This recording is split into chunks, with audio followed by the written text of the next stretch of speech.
Shawn Reese is, as the new CEO of the Wyoming Business Council, has a very important job. And not just for the Business Council and for the governor and legislature, but for all of Wyoming businesses and all of our communities.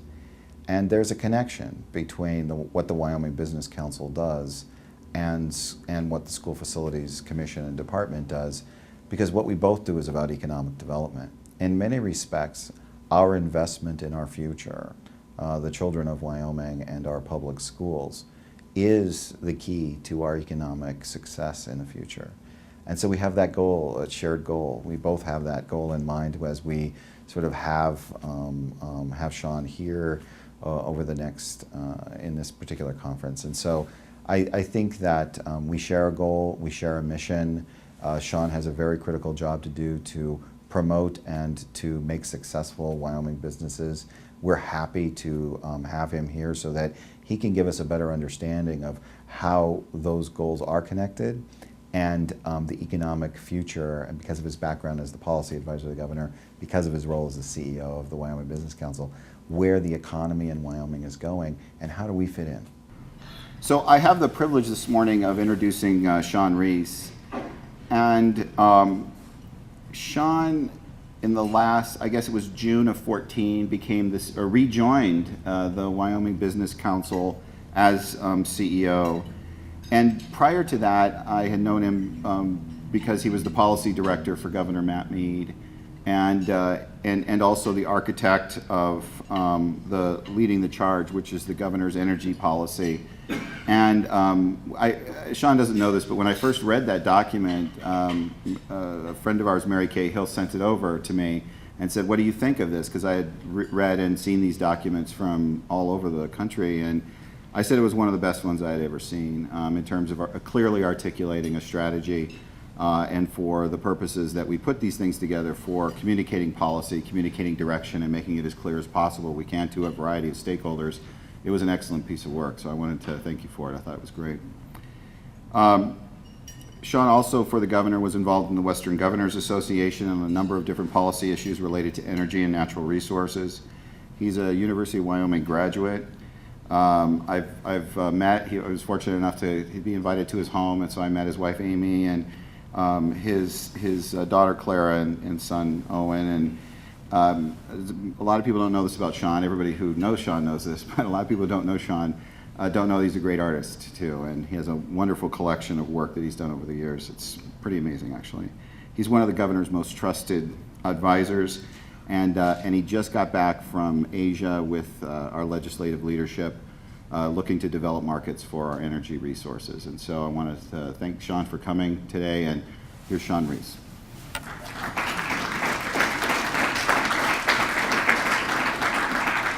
So again, thank you for allowing me to be here. A conference about new horizons and challenges, opportunities, and changes is near and dear to my heart. Being new to leadership at the Business Council, these are things that I'm thinking about, challenges and changes and opportunities. And again, I think we have a lot in common. Although I am in the economic development business and you're in the construction business, at the end of the day, we are all interested in creating jobs and growing Wyoming's economy and laying the foundation for a better Wyoming. And so we have a lot of overlap.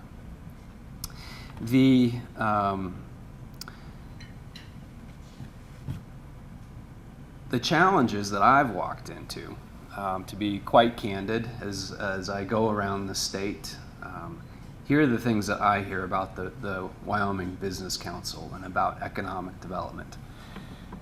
Why are we doing economic development at all? Why is the Business Council investing in out-of-state companies? Why are these business parks empty? We don't want growth. We don't want to be like the Front Range. Is it time for the Business Council to go away? how long are we going to be spending this much money on economic development? And so as I try to think through all of those questions, and many of them are legitimate questions, many of them I don't think are fully informed, but they're all questions that need to be answered. You think about why we're doing economic development at all, and ultimately the answer to that question is foundational to what you are all doing as well. So I graduated from high school in 1990 in Cheyenne, and at that time prospects were really bleak. Most of the people that I graduated with in high school, Central, had no hopes of finding a job in Wyoming. And I would actually venture to guess about a third of my class stayed in Wyoming, 2/3 left. Some have come back, but many haven't. There wasn't much hope. Things were bad. The economy was receding. Personal income was going down. The energy industry was in the doldrums. And meanwhile, the rest of the country was taking off. And so at that time in 1990, a group of private business owners got together and said, we've got to change this. We have to change this trajectory. And so those business leaders got together, and interestingly, just a few weeks after I graduated, they released an economic development blueprint. These private business leaders, they said what we need to do is we need to make sure that economic development is a public and private priority. We need to make sure that Wyoming invests in itself. And we need to think new about how to operate our government and our economic development programs. We've got to do these things to turn the course, to make Wyoming competitive, to keep our youth in this state, to make sure that we've got a future. A few years after that economic development blueprint, the Wyoming Business Council was created, and it was actually one of the recommendations in that blueprint. We were created to think like a business, and we are organized a bit more like a business than a regular state agency. So I have 15 business savvy men and women who are my board of directors. My co-chair, along with Governor Meade, is Rex Lewis of Puma Steel in Cheyenne. So we've got business leaders from across the state. All of the employees at the Business Council are at will. We can get fired at any time. I am hired by and can be fired by the board. So we have some insulation from state politics. We also have some differences from regular state agencies. In theory, we can go through procurement processes faster than a state agency. So we started off organizing ourselves, looking at developing businesses, expanding businesses, attracting new businesses as one function, adding value to agriculture as another function, developing communities through infrastructure grants is another purpose. And we've largely been organized the same way for almost 15 years now. The big difference that occurred, the big change that happened to the Business Council was in 2003 when we started a new program called Business Ready Communities. And I would imagine that many of the people in this room in some way, shape, or form have been involved in a Business Ready Community funded project. Over the last 11 years, we have been appropriated about $360 million to invest in infrastructure projects, buildings, water, sewer, airports. And that has been what has been driving the agency for quite a while, or getting those dollars into the communities. we've been so good at that. In fact, we've, in my opinion, somewhat lost sight of what our purpose was. It's not really to give out money for projects. It's to develop our economy, diversify, make sure that our mineral industry is healthy moving forward, so that the revenue that we derive from minerals is still there to be able to build new schools. So we're looking at not only diversifying our economy away from minerals, but maintaining that mineral base and diversifying within it. So as I've started going around the state and hearing these questions about why are we still doing economic development, why are we spending so much money, when will it end, I keep going back to that 1990 report that you have to continue to invest in yourself. Economic development has to be a public and a private priority, and we have to think new about how we do things. And at the end of the day, it's really about making a sustainable future for Wyoming. Building the schools and creating these places for kids to learn. You're doing the same thing. We've got the same goal in mind. We were set up to think like a business. We were set up to act at the speed of business, anticipate business needs. But I'm thinking about some other things as well. Besides thinking like a business, I want the Business Council to think big. We haven't really had big ideas or big projects in the past.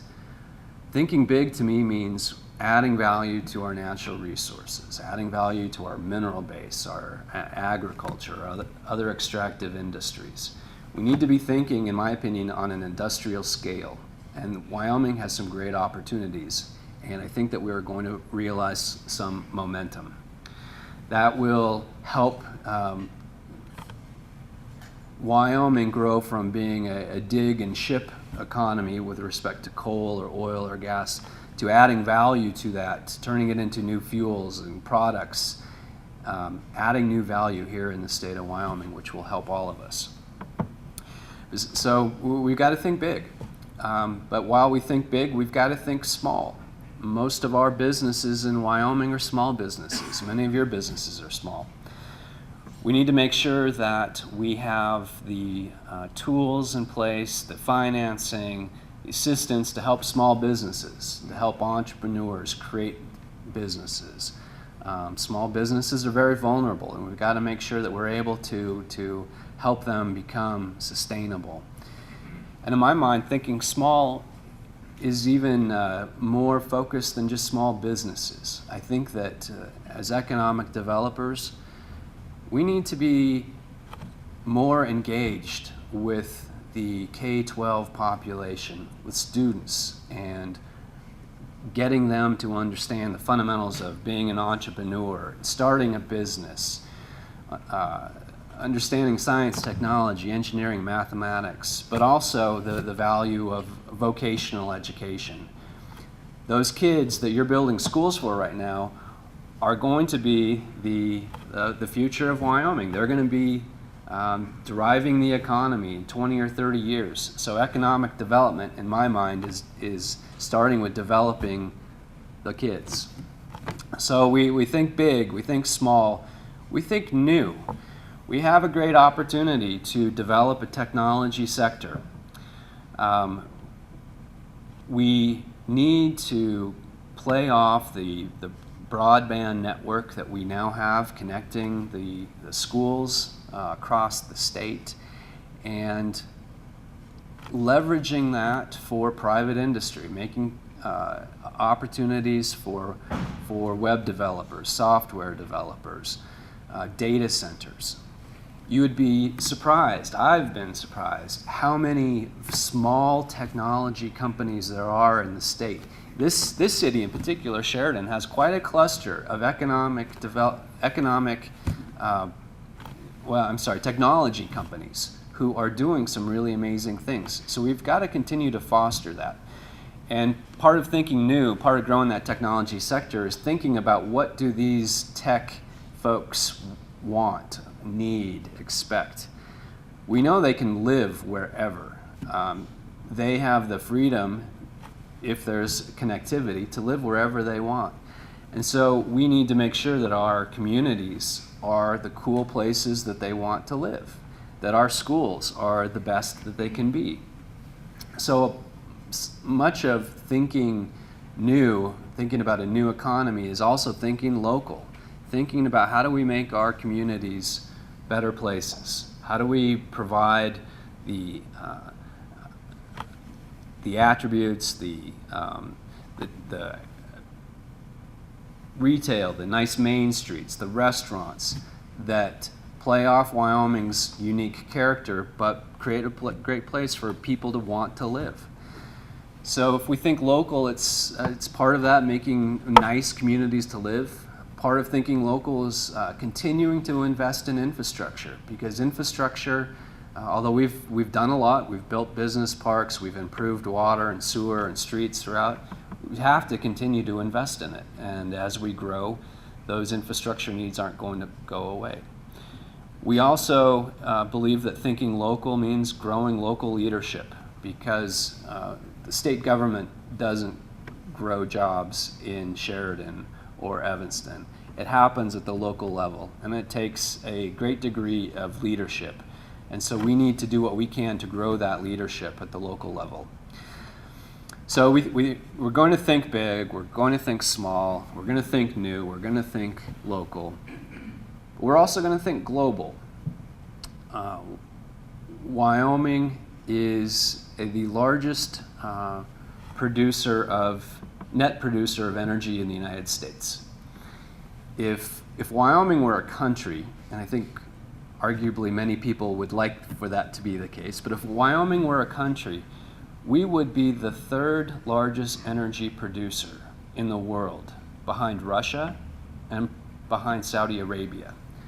We produce 10 quadrillion BTUs of energy a year. So we are a global player in energy, but although we are in the middle of the country, we're also an island, and we can't get our resources easily to the markets that can take advantage of our resources. So as Bill mentioned, I was in Asia. In fact, I just got back this Saturday. We went with a group of legislators to Japan, South Korea, and Taiwan. And the purpose of our trip was really to understand how we can better promote our coal primarily, but also uranium and rare earth resources and trona, but also to get a little assistance from them. As many of you know, we're having a difficult time with the states of Washington and Oregon getting our coal shipped out of those states to Asia. There's concerns about rail traffic, but there's bigger, more fundamental concerns for many of those folks in those states about climate change. So what we've been, and another dynamic that's happened is after Fukushima, those countries have basically shut down their nuclear power plants. Whereas nuclear power was making up 30 or 40 or more % of their energy, they're now zero. And there's no political will to get those nuclear power plants running anytime soon. And so they've got to fill that energy resource with something else. And they're doing it with coal. They're doing it with coal from Australia, and they're doing it with coal from Indonesia. The coal from Indonesia is going to get cut off. Indonesia is running out of coal, and they are going to shut off their supply in several years so they have enough internally. And so these countries, they have to have a diversity of sources of energy. They can't rely on one country. They need to have coal from other places. They know we've got the coal. They know that it's better coal than the Indonesian coal that they won't be getting in a few years. So what we're trying to get them to do is we push to try to get Washington and Oregon to open up their ports. We're trying to get these countries to pull a little, to tell folks in America that, hey, we are allies. We are economic trading partners, and we know how to burn coal cleanly.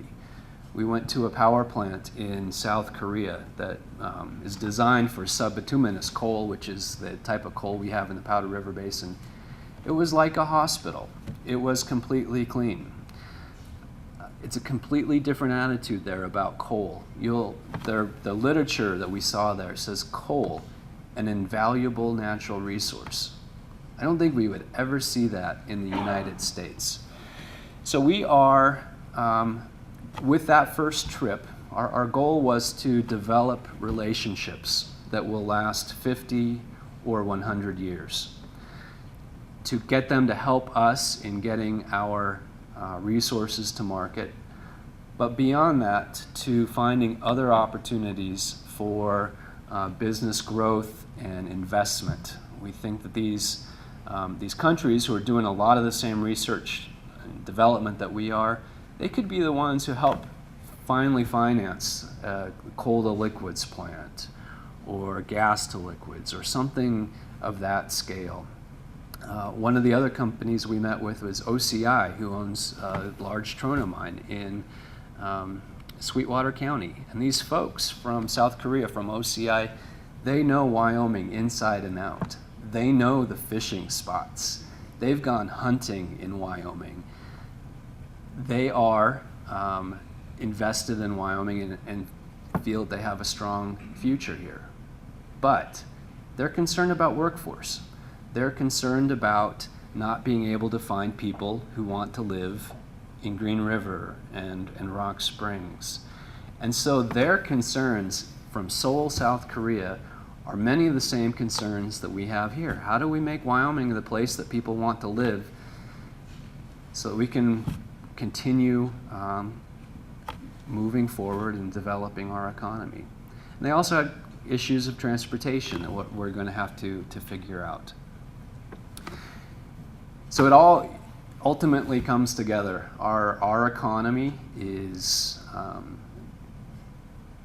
linked with a global economy.